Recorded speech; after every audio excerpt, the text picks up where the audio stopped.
Argentina বিশ্বকাপের final নিশ্চিত করলেও এর পেছনের গল্প হয়তো অনেকের অজানা। আলবিসেলেস্তাদের প্রাণভোমরা লিওনেল মেসি এই দিনটির জন্য প্রস্তুতি নিচ্ছিলেন প্রায় 1 বছর ধরে। গত ডিসেম্বরে দেশে ফিরে সকাল বিকাল সন্ধ্যা একটানা করেছেন অনুশীলন। তার এই অদম্য মানসিকতায় আরও একবার ইতিহাস তৈরির দ্বারপ্রান্তে আর্জেন্টিনা।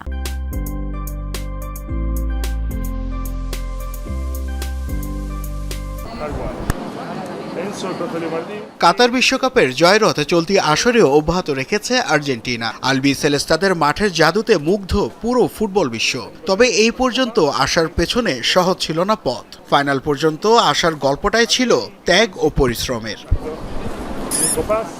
সবাই যখন পরিবার ও বন্ধুদের সাথে নিয়ে ছুটি কাটাচ্ছিলেন, তখন ব্যতিক্রম এলএম10। ইতিহাস গড়তে বুটজোড়া পায়ে দিয়ে নিজেকে সঁপে দেন কঠিন তপস্যায়। আর্জেন্টিনায় তীব্র গরমের মধ্যেও প্রায় 1 বছর আগে থেকে এই দিনটির জন্য প্রস্তুতি নিচ্ছিলেন মেসি। সত্যি বলতে প্রায় 1 বছর আগে থেকে বিশ্বকাপের জন্য প্রস্তুতি নিচ্ছিলাম আমি। গত ডিসেম্বরে আর্জেন্টিনায় এসে নিজেকে তৈরি করেছি। সকাল বিকাল সন্ধ্যায় একটানা করেছি অনুশীলন। কঠোর পরিশ্রম ও কখনো হাল ছেড়ে না দেওয়ার প্রতিজ্ঞা লিওকে করেছে সবার থেকে আলাদা। তার এই অদম্য মানসিকতা আরও একবার কি আর্জেন্টিনাকে নিয়ে যেতে পারবে সাফল্যের চূড়ায়? আমি জানতাম সাফল্য পেতে হলে দিতে হবে নিজের শতভাগ, আর নিজের সেরা রূপে পৌঁছাতে যা দরকার তার সবটুকুই উজাড় করে দেব আমি।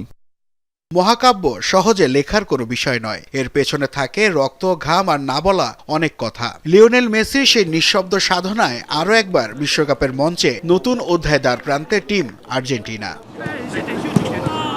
নাসিফ শুভ, যমুনা স্পোর্টস।